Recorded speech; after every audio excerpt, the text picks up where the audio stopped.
going to be talking about self-myofascial release for recovery standpoint. So more post-workout or immediately after training the back, also in between workouts or just at home. So you have to understand the back is quite complicated. There are a lot of muscle groups going on back there. And generally speaking, if we have trouble with the posture, it has a lot to do with our back and how our shoulders are sitting and our lower back and stuff like that. So don't think of the back as one big muscle and you're just going to roll all over the place. Okay, so talking about the guidelines, I want everybody to go check out that guidelines video. The link to it is in the description below this video. I also want you to go to check out the blog where I talk about the how-to, the why-to do self-myofascial release, and then to talk about all the different products. You're going to see me working on a bunch of different products right now, and if you're not sure which one you want to purchase or which one's going to be best for you, then I suggest you go check out the product review. So let's get started. When it comes to the back, it is far more important to mobilize the thoracic spine. Okay, if you don't know what the thoracic spine is, my neck is my cervical spine. My low back or the curvature is my lumbar spine, and thoracic is basically everything from my neck to my mid back. Okay? Generally speaking, I don't want my lower back moving around like that. It's something that is meant to be generally stable. That's the way that the musculature around the midsection works. Thoracic spine, however, connected to these mobile joints, these shoulder joints, is meant to move around a lot more. So it's very important. You ever see somebody who's 90 years old and they're stuck in this hunchback position? That's because they've lost thoracic or that mid-upper back. They've lost the ability to move and open it and feel free about it. So it's more important to focus on the thoracic spine. Now there's the lats and tricep area. That's in a completely different video. What I'm focusing on is everything that you can see basically on the back of my shirt. Okay, so I'm just going to start off with my travel roller. Now when it comes to the lower back, it is super important that you either feel comfortable with what you're doing or you just don't touch your lower back. I think using 2 tennis balls may be a better way to go. There's a video on that. Generally speaking, there's not a lot of reason to go into the lower back with a roller. If you are comfortable doing that, feel free to go ahead. Personally, I do that. I find some resetting or some makes it feel good when I go into my lower back. But again, learning to tripod, which is in the guidelines video, I am not going to take this and all of a sudden put all this weight into my lower back. That does not feel good. That's not good. That's not going to help your body reset. That's just going to help your body freak out. So I'm going to start above. Okay? So lower. This is my mid back. Okay? Now, any of the thoracic stuff, any of my upper spine, I generally want to get my shoulder blades or scapula out of the way. So I'm going to cross. I'm going to hug myself. Now what I'm going to do from there, all of my weight right now is pretty much in my hips. I have a little bit on the roller. I can take more of it off if I wanted to tripod and put some weight down like that. But I'm going to cross.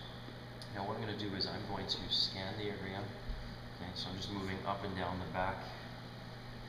Again, this is for a recovery standpoint. In a warm-up, I may be a little bit looser with my form, and I might be a little bit quicker. So I'm just going to scan my lower back, or approaching the low back's a little tender. So I'm just going to spend some time with it. Now I may mobilize it, but for the most part I just need to dig a little bit. I am breathing, I'm relaxed as possible, trying to keep quite a bit of weight off the roller. I don't want to be here on the roller. So that's a basic roller, the travel roller. It's one of my favorite. I happen to like the rumble roller more for the thoracic. It looks like a meat tenderizer, sort of acts like a meat tenderizer, but most people can't handle the aggressive nature of the rumble roller. So don't be hardcore, don't think you're a tough guy, and try to go purchase a rumble roller and go to town on it, because it's just most likely the place that nobody ever needs to go to, and definitely nobody needs to start at the rumble roller. So again, I'm going to show the same thing, starting in my mid back and my low back, and I'm going to be scanning for areas. The nubs on the rumble roller feel pretty good. So I'm going to be scanning and rolling. Now I may mobilize, I may roll around a little bit. I need to feel that out. I can take my arms off, hold the head if the neck gets tense. I'm scanning for areas that are tender or may have a trigger point. So about there I do. I drop my hip and I'm just going to dig and breathe. I'm going to roll around, find some more. And that mid-low back's pretty tight for me, so I'm just gonna dig and release. Okay. Again, the rumble roller probably too aggressive for most people. I happen to like it. These nubs are basically like a free massage. Now, I have all the fancy rollers on the market, okay? But there comes a time and a place to have old school, plain old regular rollers. And one of them is because the length of them. So if you go buy a 36-inch length, the rumble roller does come in a longer one. I just don't recommend that. You know, I happen to have two of the grid rollers, but I'm not going to try and put two of these together and, you know, lay on my spine and try to get this to work. It's just stupid. Okay, so again, right tool for the right job. So having one of these and only using it for this job is probably a good idea. It'll probably last you a lot longer. I'm going to lay on this parallel to my spine. So my spine's actually going to be along this. I'm going to put my tailbone and my head on the foam roller. I think this is probably one of the best resetting drills as far as post-workout goes. So once the heart rate has come down, I've done a few stretches, I've grabbed some water. It's probably one of the first things I do after my workouts, just to get my body to relax and open up. So tailbone is supported, I'm going to slowly lower myself. My head is supported, my feet are wide, I've got a good balance. Cross my arms out of the way, they're relaxed on my body though. I'm just going to lay here and breathe. Okay, just feel that out. It's important with all self-myofascial release that it's a discovery of your body. So it's learning where you may be tense, where you may be tight, where you may have functional issues. Okay. Also, do things that feel good. Who doesn't want a free massage? So I'm going to lay here. Next best thing I'm going to do is reset myself. So I've got a little curvature in my lower back, nothing excessive. I'm going to open my chest. Now right now, I just finished training chest yesterday, so me opening my chest like this, I can't get to the ground. So this is a good little drill. I'm going to move my hands down until I can actually relax. I may sit here for 30 seconds, I may sit here for 5 minutes. Whatever feels best. Again, this is a recovery standpoint. When that opens up a little bit, and I'm in no hurry, I'm going to move my arms up a couple inches, and a couple inches, and a couple inches, until I can mostly get it to where I had wanted it, which was straight across the chest, totally relaxed, which just won't go right now. Now, when you get up, don't try to sit up, you're going to just flop. It's an easier way to get it. Now, when I get up from there, I'm already going to feel this huge, like it's just so relaxing, it's this huge dump of energy where I feel like I can breathe. So again, probably the single best thing you can do post-workout is get on one of these long rollers. They're cheap.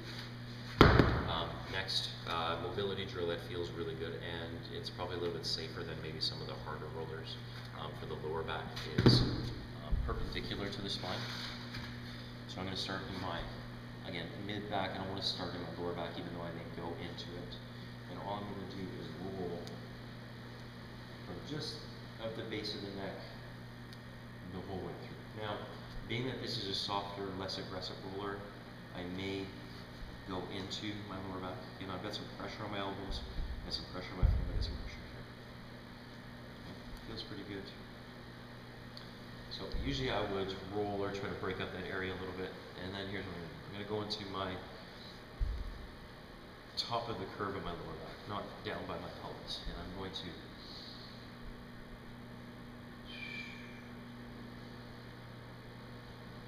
very slow, and I am having a huge inhale on the way down. Again, I'm trying to open the thoracic spine. I'm going to slide down a couple vertebrae. Okay, I can hold the head if I'm starting to feel dizzy or the neck is getting too wound up. Again, it should feel good.